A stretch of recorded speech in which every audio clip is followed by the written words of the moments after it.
4:43 PM. Yan. Magme-merienda lang tayo ngayon. Simpleng merienda lang. Ang merienda ko ngayon nakakita ako ng ng saging na saba sa kusina. Tapos naisipan kong ilaga. Galing yata sa sa province, sa Nueva Ecija. Ayan. Ayan, simpleng lang, nilagang saging.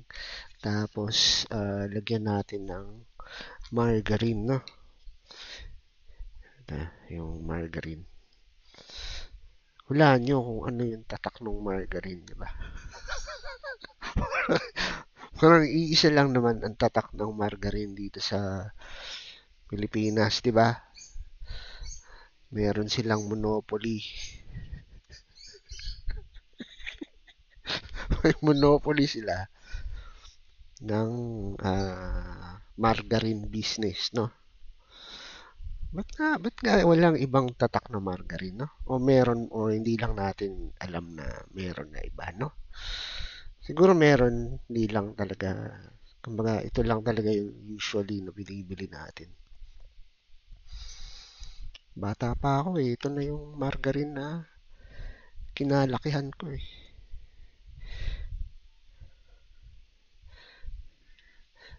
Dati nga, may commercial pa to,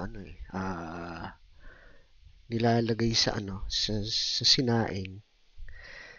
Nilalagay sa, hindi, pagluto na yung sinaing, di kanin na siya. Tapos lalagyan siya sa ibabaw. Tapos, ayun, may tunog. Tapos, yun, parang magiging siya, kulay ng Java rice na hindi ganun ka tingkad yung kulay. Margarine rice yata ang tawag na doon ko. Tapos lagyan natin ng konting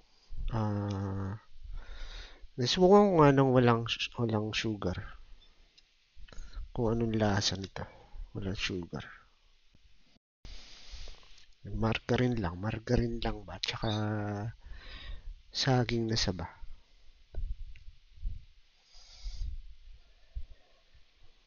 Yan, merienda tayo.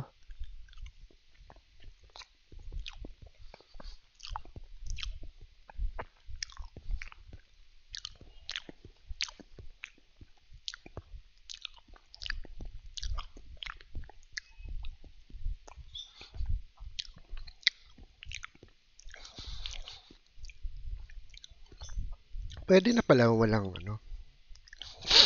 kasi matamis na yung saging na saba.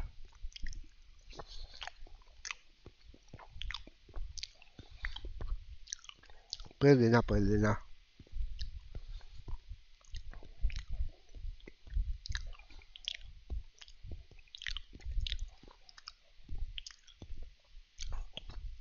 Medyo overripe na yung saging na saba.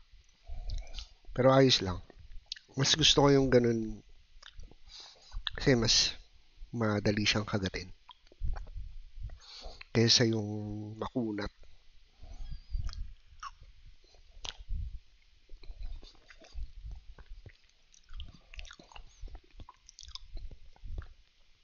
Yung ibang kasama nito na saging na saba, ginawa nilang um,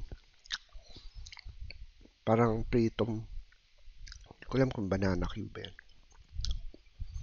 O prito lang. Ewan ko.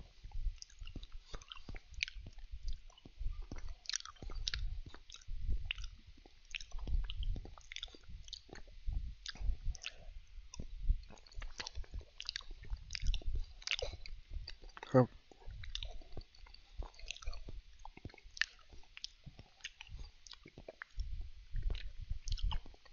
Masarap pala siya na may margarine.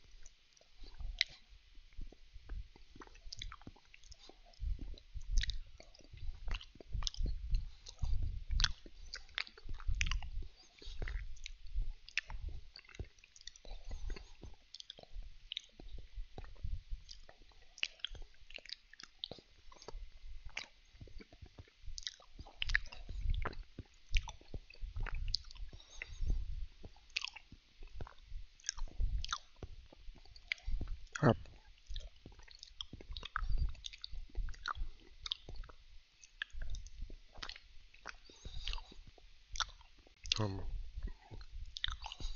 okay, kumuha naman ako ngayon ng ito yung parang ginawa nilang banana Q yata ito eh. Ito yan, yan. Parang ginawa nilang banana Q. Nilagyan ng matamis na nilagyan ng matamis na asukal tuloy sasabihin ko. Nilagyan nila ng ano, brown sugar. Actually, hindi brown sugar yun. Washed sugar yun. Washed. Yan, yan, nilagyan ko rin ng margarine, no? Yan, masyado madami. Yan, nilagyan ko rin ng margarine. Tikman natin kung maging ayos ba yung lasa nito.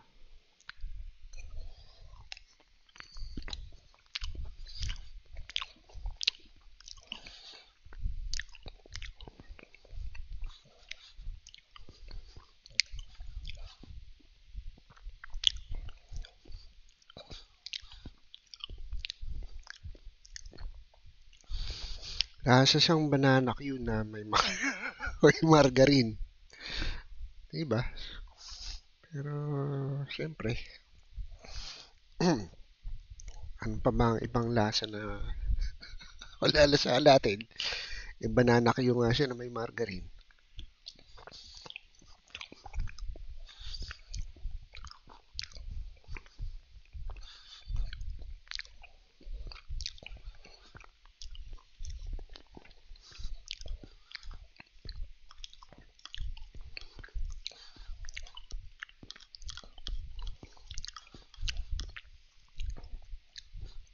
Sinisimot ko na lang siya kasi wala na siyang laman, no? Baka sabihin niyo, ba't di ka gumamit ng ano, ng, ba't yung ginamit mo ng tinidor ang pinangkukuha mo? Hindi po. Konti na lang po yun. Ubusin ko na siya kaya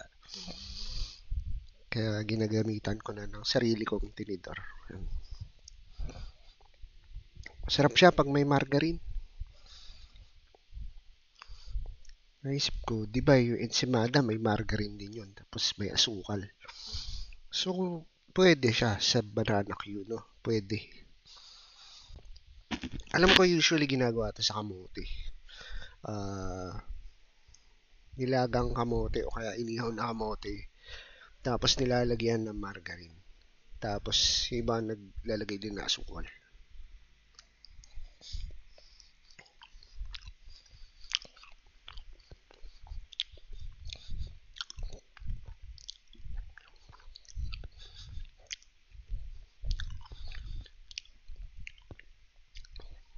Bagay. Bagay siya.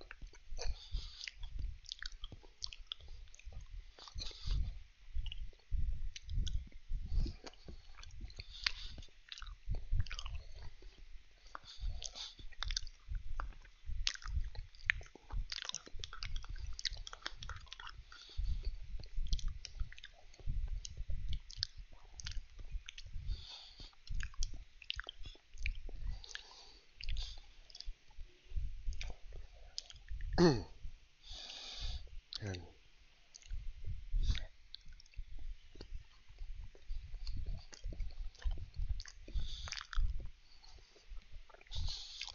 Maraming salamat sa panood.